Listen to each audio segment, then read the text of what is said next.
Toto je absolútne promafiánsky zákon. Neverím vlastným očiam a ušiam. Pripomínam, že organizovaný zločin je najťažšie dokazovateľný.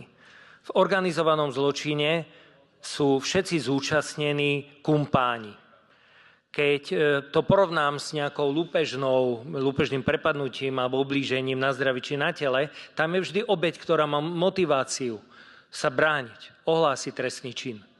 Ale organizovaný zločin, mafia, až po úroveň, jak si pamätáme z 90. rokov, kyselinárov, bielých koní, popráv, vražd, tak tam nájsť dôkazný materiál inak, než že sa podarí vypočuť spolupracujúcu osobu, že sa podarí získať svedectvo niekoho zainteresovaného, je prakticky nemožné.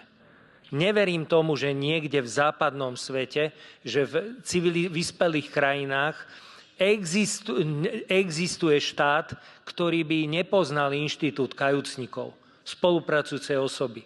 A tiež si neviem predstaviť, že by niektorá zo spolupracujúcich osôb, kajúcnikov, že by vždy vo všetkých trestných konaniach, v ktorých bol účastný ako stíhaná osoba, vypovedal vždy pravdivo a úplne a všetko.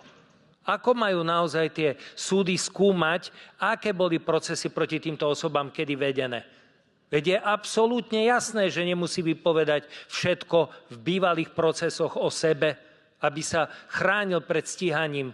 Toto je absolútne promafiánsky zákon. Neverím vlastným očiam a ušiam.